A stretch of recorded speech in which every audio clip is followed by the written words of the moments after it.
영업비밀에서는 정치권의 뜨거운 이슈와 복잡한 속사정 그리고 그들만의 뒷얘기를 샅샅이 살펴보겠습니다. 정치 예보관이셨는데 이제는 여의도 영업비밀에서 만나게 된 분입니다. 신지호 국민의힘 전략기획부총장 나오셨습니다. 어서 오세요. 네, 안녕하세요. 예, 전략기획부총장 직함이 생기셔가지고 축하드려요. 네. 뭐 축하받을 거보다는 뭐 고생을 많이 해야 될 자리 고생해야 같습니다. 되는 자리죠 여기가. 네. 지금 광복절 하루 전날인데요. 네.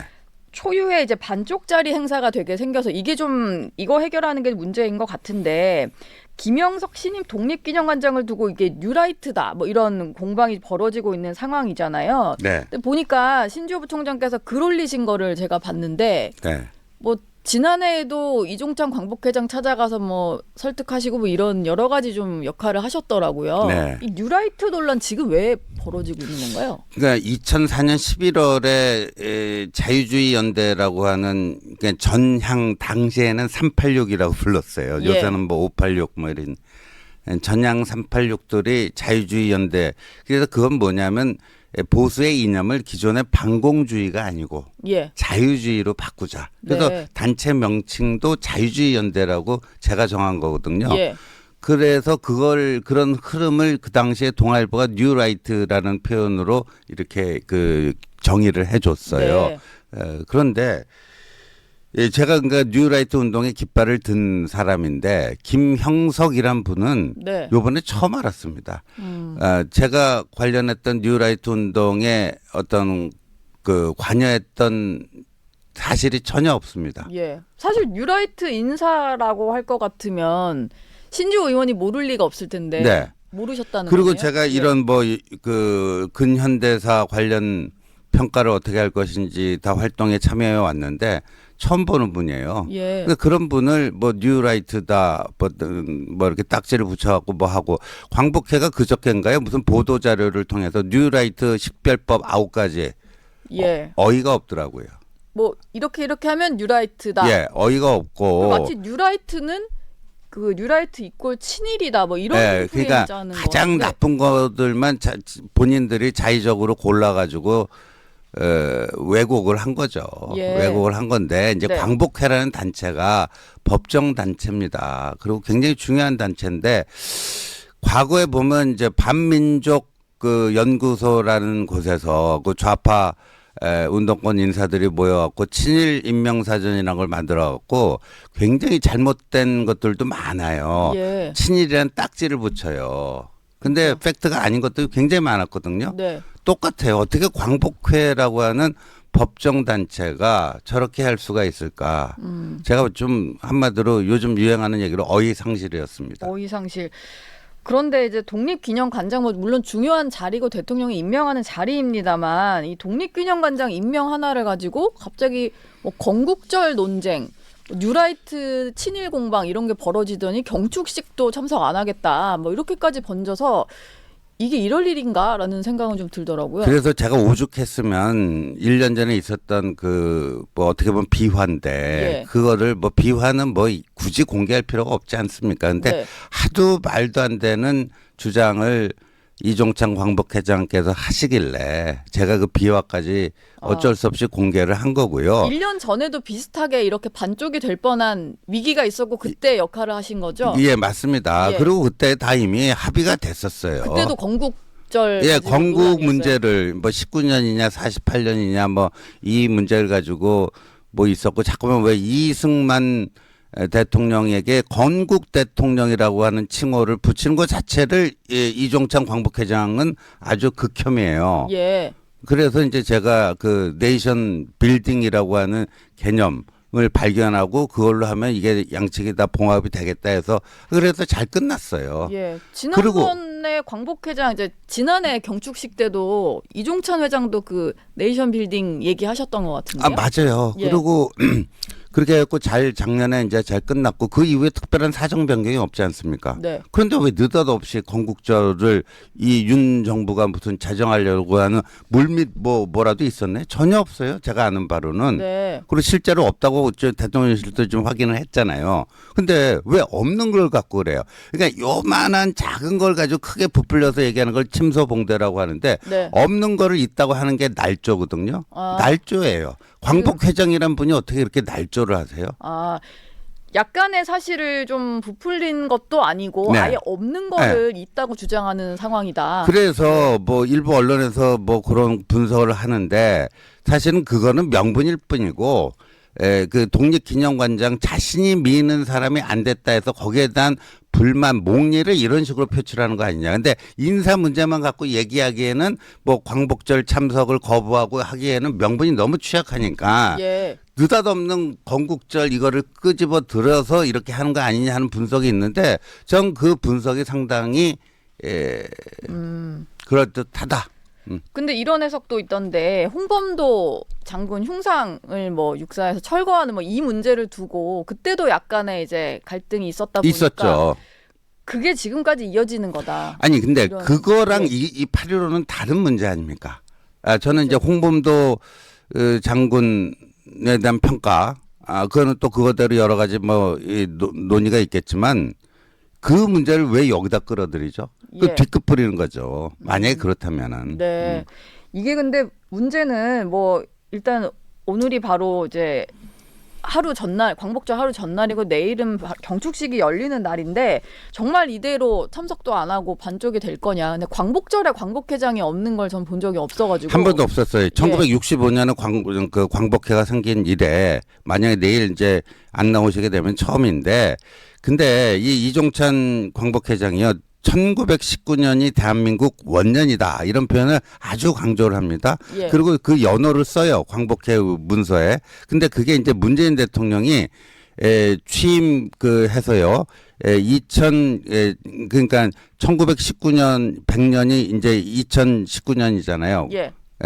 그래서 그때 문재인 대통령 재임 기간이었어요. 건국 100주년. 네. 대한민국은 1919년 3.1 운동 이후 이제 임시정부가 4월 10일인가 그 수립이 되거든요.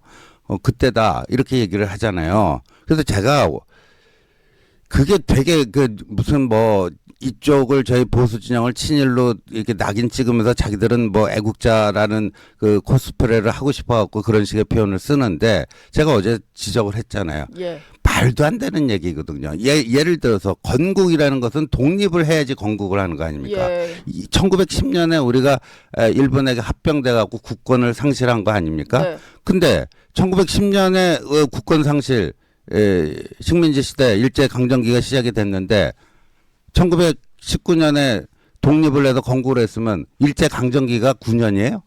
우리 36년이라고 다 배웠잖아. 예. 일제 강점기를 36년을 9년으로 4분의 1토막 내주는 사람들이 바로 문재인과 이종찬입니다.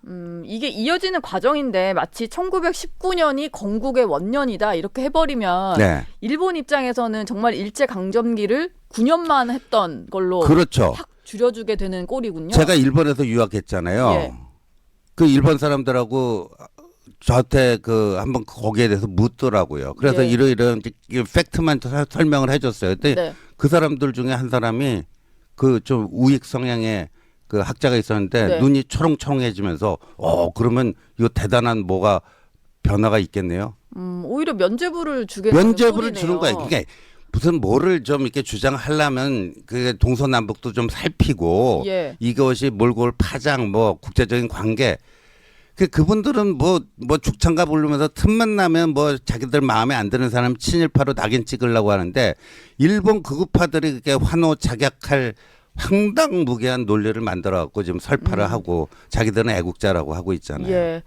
뭐 사실 그 누구도 1919년에 임시정부가 수립돼서 그때부터 건국의 역사가 시작됐다는 걸 부정하진 않는데 이게 좀 너무 철진한 이념 공방 같기도 하고 그래서 이제 대통령 같은 경우에도 지금 국민들 먹고 살기 힘든데 이게 무슨 도움이 되겠냐 이렇게 주변에 얘기한 걸로 전해지더라고요. 그렇죠. 그래서 작년에 사실상 합의한 게 1919년 3.1 운동을 통해서 대한민국 민주공화국 대한민국을 만들자고 하는 그런 그 구상이 우리 한국인들의 머릿속에 들어온 거예요. 그러니까 예. 정신적 건국이죠. 네. 근데 이제 국가의 3요소가 영토, 주권, 국민 아닙니까? 그거를 온전히 갖춘 그거는 실질적 건국은 1948년 8월 15일 정부 수립을 통해서 완성된 거죠. 그러니까 19년이냐 48년이냐 이 양자택일로 뭐 그 둘 중에 뭘 찍을 거야. 이건 굉장히 후진 역사관입니다. 네. 후진 역사관이에요. 후진 역사관.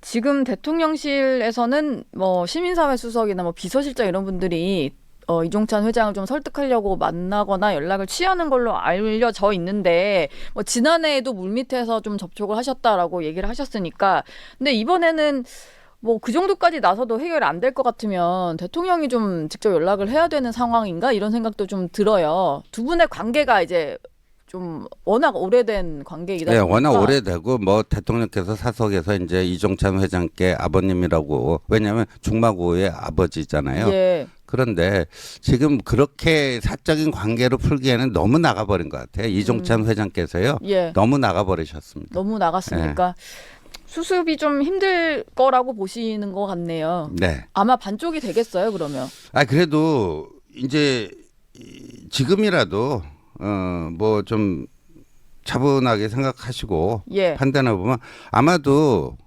이렇게 그 1965년 광복회 창립 이래 처음 있는 초유의 이런 거를 그 유책 사유가 뭐 대통령실에 있다고 자꾸만 주장을 하는데 그건 아니잖아요. 아, 그건 아니잖아요. 예. 이제 김형석 관장이란 분도 뉴라이트 운동을 깃발을 들었던 신지호도 처음 요번에 접한 모르는 사람이다. 사람이라는데. 그걸 예. 뭐 뉴라이트라고 낙인을 찍고 네. 있지도 않은 건국절 제정 그거를 뭐 핑계 삼아 갖고 네. 그 광복절 거기 경축시에 못 가겠다. 그러니까 민주당 거기 올라타고 네.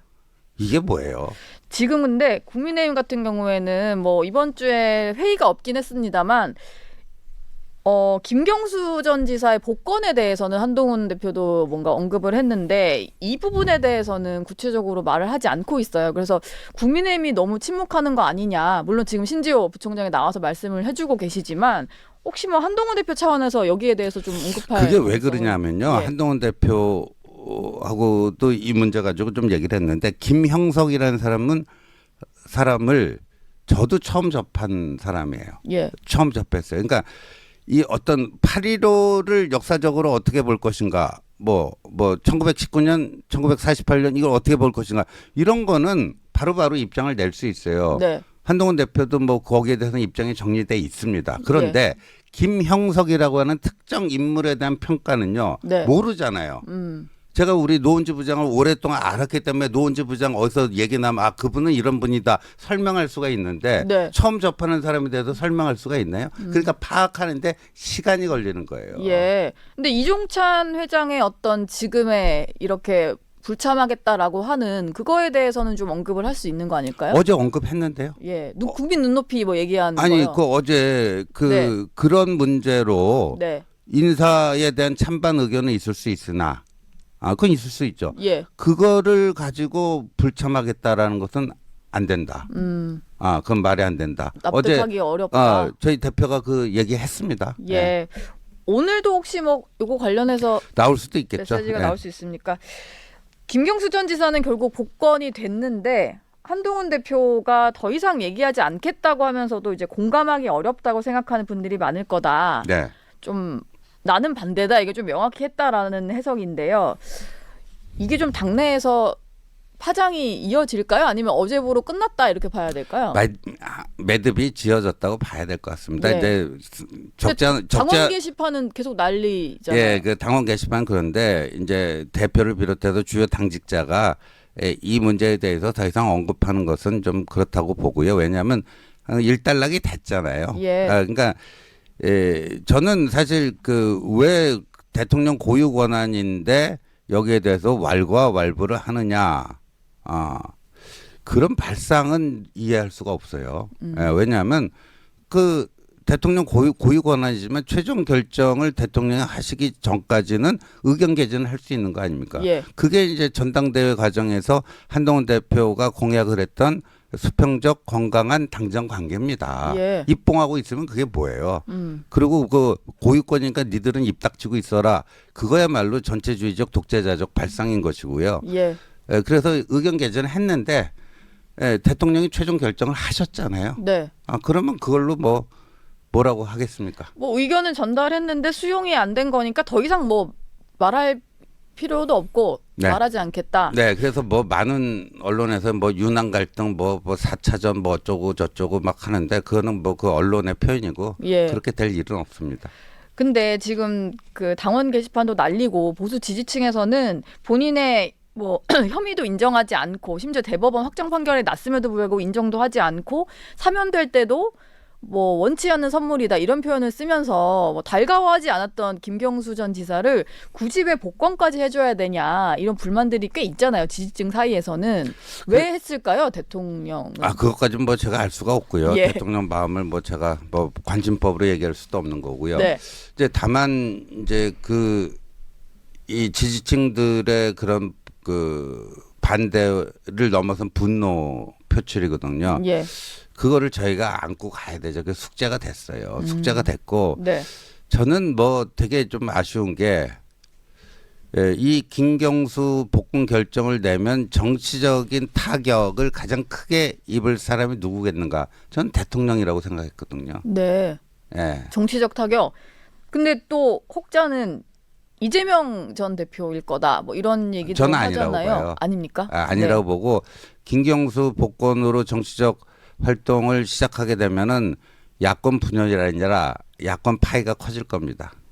결과적으로 그렇게 될 오히려요. 겁니다. 결과적으로. 이재명 전 대표의 일극 체제 곧 대표가 될 것 같은데 일극 체제로 가지 않고 오히려 경쟁 구도가 되면서 그게 9대명 이 전당대회 과정에 이런 것처럼 그렇게 될 수는 있겠지만 그래도 김두관이라고 하는 경쟁자가 나서준 게 모양상 나쁘지 않잖아요. 이재명 대표 예. 입장에서는. 네.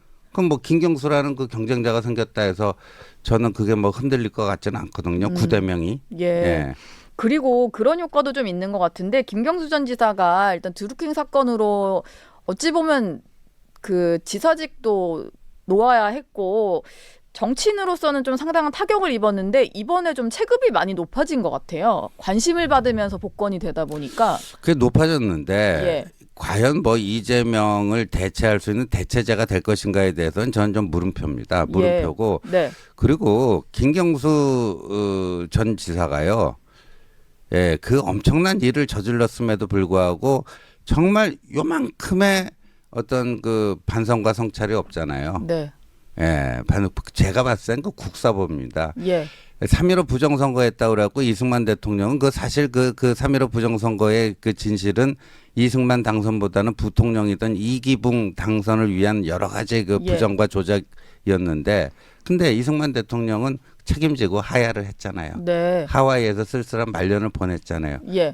김경수는 뭐죠? 예. 전혀 본인은 인정하지 않는 네. 그런 상황은 계속되고 있으니까 일단 김경수 전 지사 복귀한다고 해서 이게 바로 이제 대선 주자가 되고 엄청난 민주당 내 태풍이 될지는 좀 봐야 되겠네요. 네. 알겠습니다. 해병대원 순직 사건 외압 의혹 지금 공수처가 수사하고 있는데 어제 알려진 소식으로는 공수처가 윤석열 대통령의 개인 휴대전화 통화 내역을 확보했다고 하는데 수사기관이 현직 대통령 통화 기록 확보한 거는 좀 이례적이고 좀 처음 있는 일 아닌가요? 저도 모든 기록을 확인은 안 했습니다만 처음 있는 일 아닌가 할 정도 이례적입니다. 예, 이례적인. 근데 굳이 왜 확보를 해서 좀 들여다보겠다라고 그게 하는 VIP 걸까요? 경로서를 입증하는 스모킹 건이라고 봤겠죠. 예, 네. 공수처가 너무 정치화하고 있는 거 아니냐라는 그런 지적도 지적도 있습니다. 있어요. 그리고 이제 좀 특정 언론 쪽으로 자꾸만 언론 플레이를 한다 이런 얘기도 있고 그런데 하여간 공수처가 저렇게 수사를 하는 거에 대해서 뭐라 할 수는 없죠. 뭐라 하면 그것도 수사 외압이라고 할 테니까. 근데 예, 그렇죠. 그러니까 신속하게 수사해서 빨리 결론을 좀 발표해 줬으면 좋겠습니다. 지금 개혁신당 같은 경우는 한동훈 대표가 전당대회 과정에서 공약했던 그 제3자 추천 특검법 이거 발의를 안 하니까 그냥 개혁신당이 하는 거를 좀 검토를 한다고 하더라고요. 아무래도 만약에 직접 발의를 하게 되거나 하면 개혁신당이든 민주당이든 한동훈 대표를 향한 압박이 좀 시작될 것 같은데 지금 어느 정도 논의가 진행된 단계인지 좀 궁금해요. 논의가 별로 진행된 건 없고 죄송합니다. 예. 진행된 건 없고요. 뭐냐면 이게 두 번 이제 그 재표결에서 부결이 돼서 폐기가 되지 않았습니까? 예. 1차 시도, 2차 시도, 요번이 3차 시도 아닙니까? 네. 아닙니까? 근데 2차 시도가 1차 시도보다 훨씬 계약된 그거였어요. 특검 선정 방식에 있어서. 예. 또 말도 안 되는 더 독소조항 가뜩이나 1차도 독소조항이 드글드글한데 더 그냥 덕지덕지 붙어버렸어요. 예. 3차는 더 합니다. 뭐 이게 구명 로비까지 넣었다는데 예. 그거 거의 지금 이제 팩트가 거의 확인이 되고 있지 않습니까? 구명 로비가 아니고 그 멋쟁 해병이라고 하는 단톡방 그 5명 사이에서 뭐 거의 술자리면 방단, 자기 과시, 허세, 허풍 네. 뭐 이런 걸로 이루어진 어떻게 보면 좀 해프닝 같은 일인데 그걸 가지고 그 장경태 의원실하고 연결이 되고 그 김규현이라고 하는 민주당 서대문갑 공천 신청자가 그걸 가지고 언론 플레이를 하고 일부 특정 언론에서 그걸 받아갖고 대단한 무슨 특종인 양 마치 뭐 박근혜 대통령 그때 탄핵으로 이어지는 뭘 때 그 태블릿 PC 네. 뭐 그 정도의 무슨 뭐를 갖는 것처럼 의미 부여를 하면서 그게 다 아니라는 게 드러났잖아요. 근데 드러났음에도 불구하고 그걸 이번에 수사 대상에 구명 로비를 넣겠다. 그러니까 한동훈 특검법을 얘기를 하려면요. 조금 더 가까워져야 될 거 아닙니까? 한동훈 대표가 주장하는 안과. 네. 근데 그 특검 추천 방식에 있어서도 기존에 그걸 그대로 유지하면서 이번에 수사 대상에 그 구명 로비를 넣은 거예요. 그러니까 예. 정말 그 여야 합의로 처리할 의사가 있으면 조금이라도 이쪽으로 더 가까워져야 되죠. 더 지구를 사랑하게 되는 순간 자연스럽게 바뀌는 것들이 있습니다. 함께 사는 지구를 위하는 건 함께하는 가족을 위하는 사랑에서 시작되니까요. KCC 신한벽지. 로마라는 도시는 참 신기해. 작년엔 미처 보지 못했던 구석을 이렇게 또 발견하니까 자꾸 찾아오게 되잖아. 유럽을 일상적으로. 티웨이 항공. 멀어졌어요. 예. 더 멀어져 놓고 너희들 왜 안 내냐? 왜 안 내냐? 이거는 딱 한 가지예요. 니들 쪼개지는 모습 보고 싶다. 그걸 우리가 몰라요? 우리가 바보입니까? 예. 예. 쪼개지는 뭐 이걸로 쪼개질 만한 상황인가요? 당 내부는? 그렇지 않습니다. 전혀 아닌가요? 알겠습니다. 한동훈 대표가 그래도 이게 법안을 발의를 할 건지 안 할 건지 뭐 당내 의견을 수렴하겠다 이거 말고 좀 명확한 입장을 바라는 뭐 목소리도 있는 것 같아서 그 얘기는 좀 들었으면 좋겠다는 생각도 좀 들고요. 네. 지금 검찰이 대선 개입 여론 조작 사건 수사를 하는 과정에서 야당 의원과 언론인들 그 통신 기록을 좀 조회한 걸 가지고 이건 민주당에서는 이게 사찰이다 이렇게 주장을 네. 하고 있어요. 그러다 보니까 법 개정안을 냈던데 이렇게 조회하는 것도 법원에 허가가 있어야 된다. 뭐 이런 식의 개정안을 근데 이제 발의했습니다. 많은 국민들께서 정확하게 요걸 좀 아셔야 되는 게 요번에 통신 기록 조회는요. 예를 들면 제 휴대폰에 이거다. 그러면 신지호 그다음에 제 휴대폰 번호 뭐 주민등록번호 요 정도입니다. 예. 그러니까 이른바 제가 몇 월 며칠에 우리 노은지 부장하고 무슨 왜 통화를 했는지 이런 통신 기록은 안 나와요. 예. 그 그냥 통화한 기록에 누군가 번호가 있는데 누군지 확인하는 뭐 이런 정도겠죠? 아니에요. 그냥 그 휴대폰 그 신지호라는 것과 제 휴대폰 번호와 주민등록 번호 정도를 요번에 확인한 거 세 가지를. 네. 그러니까 이게 제가 발신 기록 또 수신 기록 이런 건 안 나옵니다. 네. 근데 수신 기록, 발신 기록은 제가 알기로는 그럼 법원의 영장을 받아서 하는 걸로 알고 있고요. 예.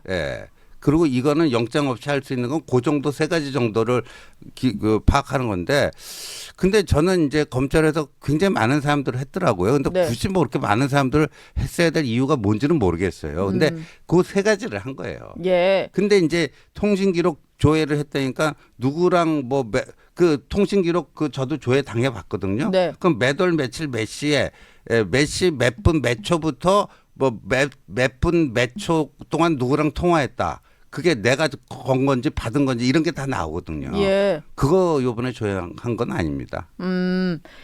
그냥 대선 개입 여론조작 사건을 수사하는 과정에서 예를 들면 피의자라든지 누군가의 어떤 휴대전화를 보는 와중에 네. 연락처들이 막 있으니까 이건 누구랑 통화한 건지 조회해보는 정도 이렇게 이해를 하면 되는 거죠. 누구랑 통화했는지가 요번에 조회 대상이 아니라니까요. 예. 저는 그렇게 알고 있어요. 모르는 번호인데 이건 누구지라고 확인하는 절차 그렇죠. 이거 아닌가요? 그러니까 그 예. 번호의 주인이 누군지, 그 번호의 주인이 누군지 예. 그 정도를 확인한 거죠. 근데 지금 국민의힘에서는 장동혁 최고위원 같은 경우에 법원에서 이런 조회 같은 거 할 때 허가하도록 하자 이렇게 좀 목소리를 냈어요. 네. 어찌 보면은 국민의힘 내부에서는 좀 민주당이랑 결에 맞는 좀 꼭 그건 아니고요. 원래 아닌가요? 우리가 구속영장 실질 심사할 때 옛날에 그냥 법원이 검찰에서 영장 치면 거의 그냥 오케이 했는데 예. 실질 심사라는 제도가 김영삼 정부 때 생겨가지고 기각하는 경우도 많잖아요. 네. 이재명을